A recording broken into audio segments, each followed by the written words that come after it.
Recently, I told the story of Noel Chavasse, the only man to be awarded the Victoria Cross twice during the First World War. I happened to mention that his fiancé, Gladys, and some of his family had been members of the Voluntary Aid Detachments, VAD. This group of mainly women performed a valuable and often overlooked role in the war effort, and lots of you commented that you wanted to find out more. So here, by popular demand, is the story of the VAD. It's the story of 90,000 volunteer nurses, drivers, cooks and other supporters who between them looked after 896,000 wounded servicemen in around 3,000 auxiliary hospitals, the length and breadth of Britain and beyond. It's an incredible story, but one which isn't told often enough. Before I go on, the role of the Voluntary Aid Detachments, VAD, is a little bit confusing, so I'm going to briefly try and explain things for you.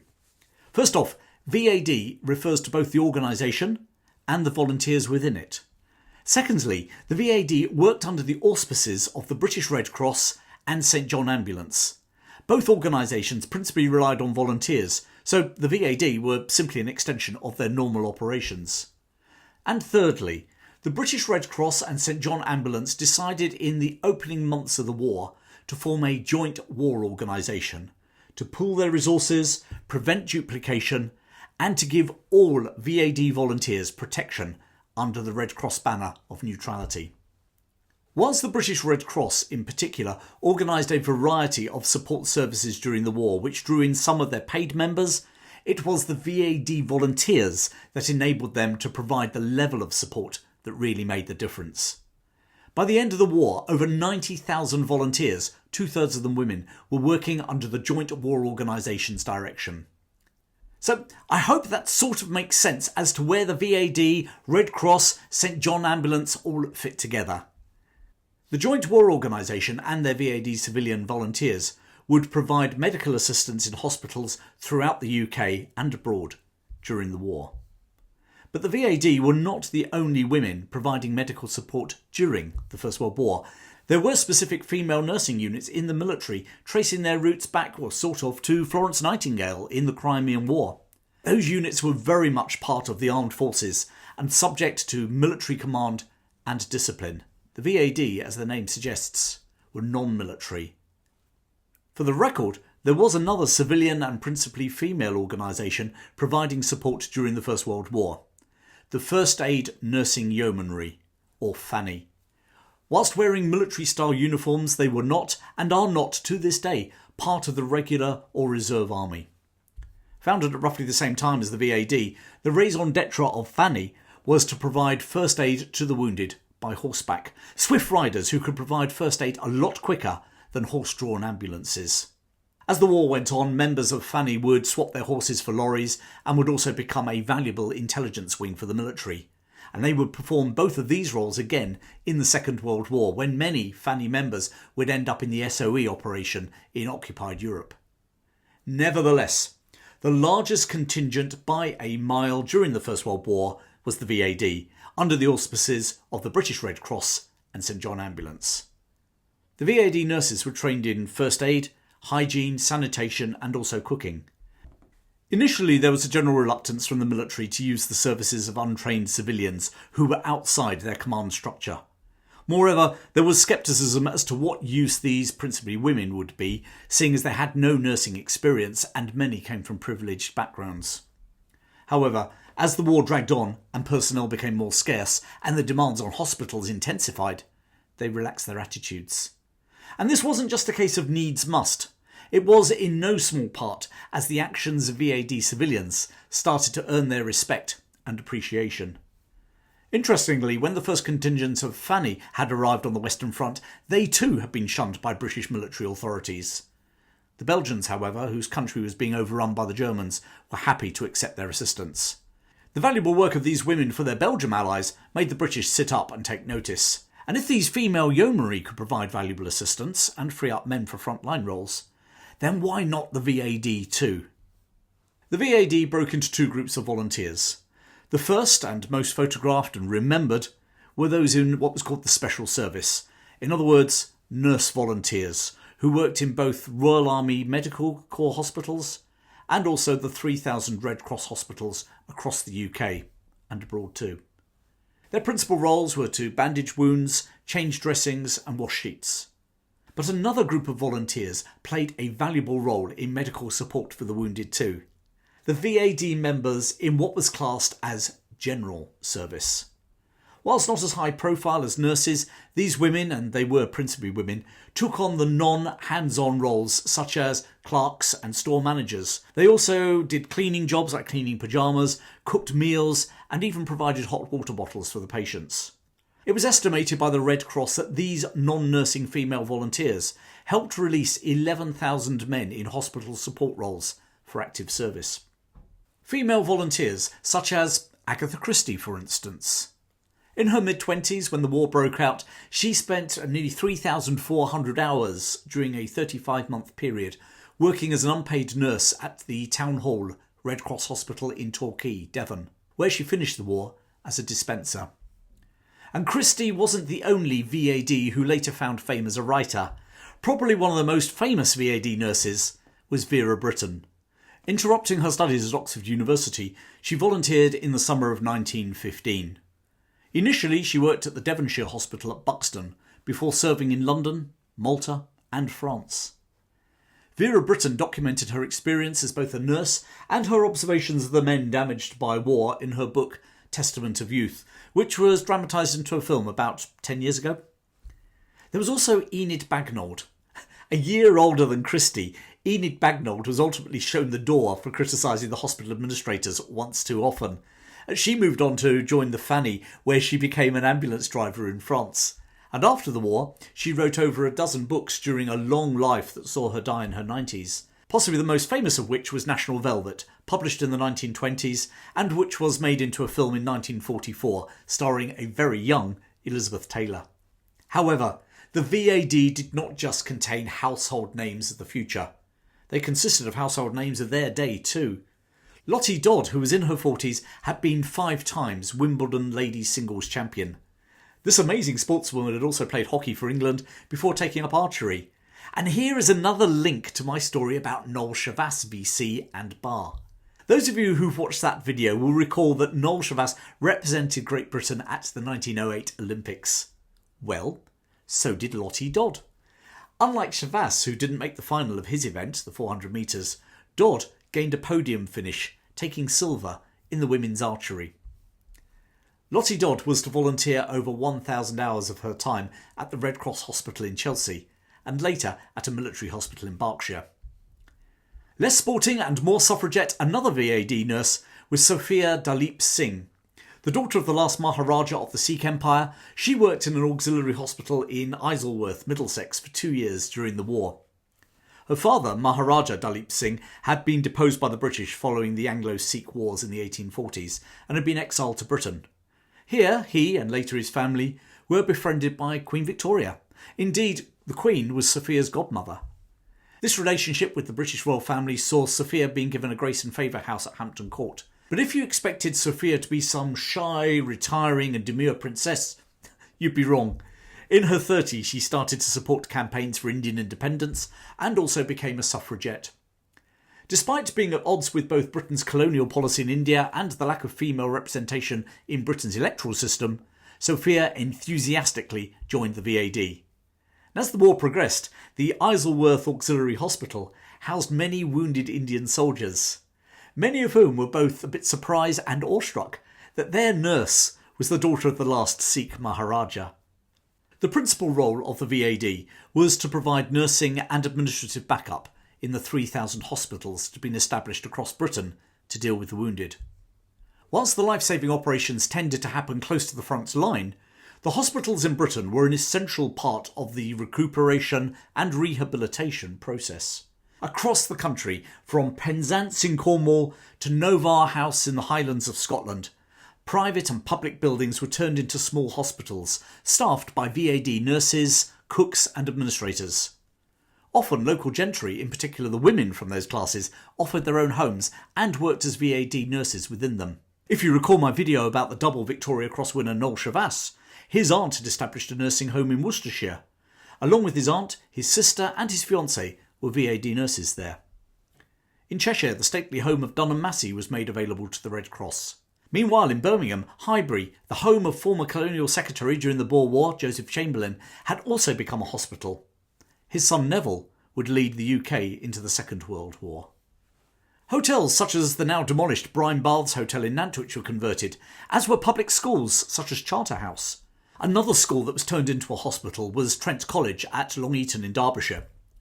During the war, a former pupil of the college, who had only left in 1913, would become a fighter ace before being killed in action in 1917, aged 20. His name? Albert Ball VC. Would you like me to tell you a story about this young fighter ace in another video? Just type yes or no in the comments below. And the list went on. Golf clubs, town halls, such as the one in Torquay where Agatha Christie worked, and also the one in Stratford-upon-Avon. And even tiny village halls, like the ones where I used to live in Bunbury and Acton in Cheshire, were converted. All staffed by VAD nurses and general service members. 3,000 of them in total. But the VAD were not restricted just to the home front. In September 1914, just over a month after Britain had entered the war, the first female nurses from the VAD had arrived in France. They were led by Katharine Furse and by October had established a rest station at the Channel port of Boulogne. In the first 24 hours of operation, the station fed over 1,000 men passing through it. Katharine Furse, later made a dame, was to lead the British Red Cross VAD teams for the next 3 years. In the end, she resigned in protest at the living conditions for VAD staff. However, her obvious organisational and leadership talents were appreciated elsewhere, and the Royal Navy appointed her as their first director of the Women's Royal Naval Service, otherwise known as the Wrens. And certainly she had a cause to protest about the accommodation of the VAD staff. It is easy, especially when seeing the photos of stately homes turned into hospitals back in Britain, to think that conditions for these volunteers away from the front line were easy. Actually, whilst VAD staff rarely worked on the front line, many of the hospitals in France were simply cities of tents. Not just the accommodation for the nurses, but the wards for the wounded and the operating surgeries, all under canvas. Now, camping might be fun for the famous five, but imagine those conditions all year round. Not surprisingly, the majority of VAD nurses and staff who died during the First World War did not die from enemy action, but from illness and disease. Volunteers like 31-year-old Margaret, known as Peggy, Arnold from Surrey. Peggy had trained in first aid before the war and had immediately joined the VAD in 1914. In 1915, she was one of the very first VAD nurses to be sent abroad, ending up at the Red Cross Hospital at Le Tréport. 60 miles from the front line, but perched on top of a cliff, this tent hospital would be her home for the next year. In March 1916, probably due to the conditions, she contracted pneumonia and died within 2 days. She's buried at the military cemetery near to the site of the hospital in France. Interestingly, her name also appears on the war memorial in her home village of Chiddingfold in Surrey, one of the very few women remembered in this way. Before I go on, if you're enjoying my work, then please consider becoming a patron so I can research and produce more stories for you. There'll be a link at the end, and there's also one in the description below. And whilst the efforts of the Joint War Organisation and the VAD tends to focus on their work in hospitals, that's not the whole story. Nor would it be correct to believe that all the volunteers were women. Whilst 2/3 of the volunteers were female, some men, for a variety of reasons, found that volunteering was a better way to serve the war effort. Some had no choice. Men such as John Alkindore, a doctor in the Paddington area of London. Originally from Trinidad in the Caribbean, Alkindore had graduated in medicine from Edinburgh University in the late 1890s. Moving to London shortly afterwards, he'd established his own practice by the time the war broke out. As a qualified and experienced doctor, he applied to the Royal Army Medical Corps, but was rejected due to his colour, or to use their words, his colonial background. Nevertheless, he then volunteered for the VAD and provided his medical expertise at stations in London as wounded troops arrived home. Others were deemed too old for military service. This was the case for retired Major Edwin Richardson. Following his military service, he'd started to train police dogs and recognised that they, rather like the human VAD, had a valuable role to play in the war effort. Initially working with Airedale Terriers, he trained dogs to provide assistance and rescue for wounded soldiers, not least those stuck out in no man's land. Rather like their attitude to female nursing volunteers, the military were initially reluctant to use his services, so Richardson offered them to the Red Cross. He trained his dogs to ignore dead bodies and also to recognise British uniforms rather than their enemies.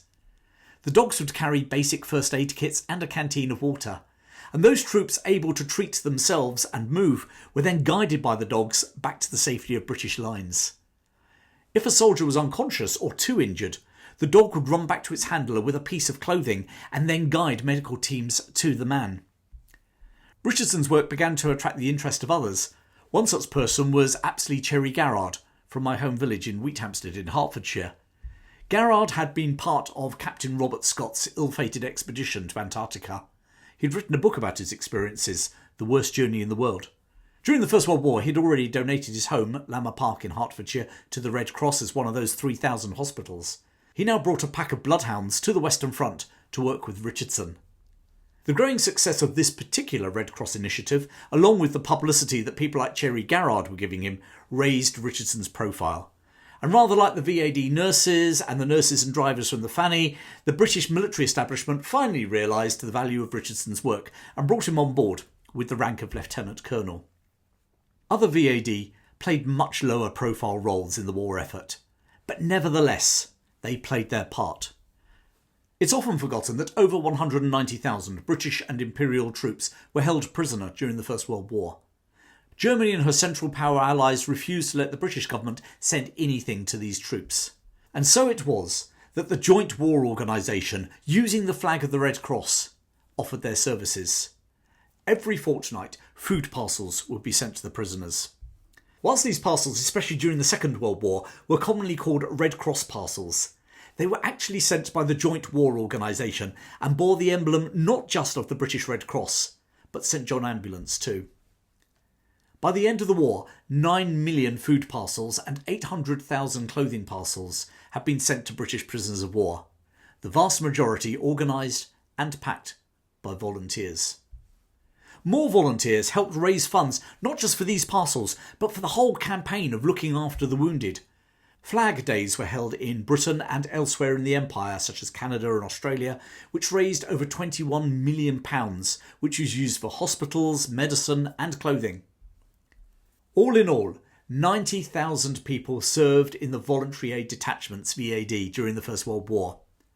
Some put themselves in harm's way.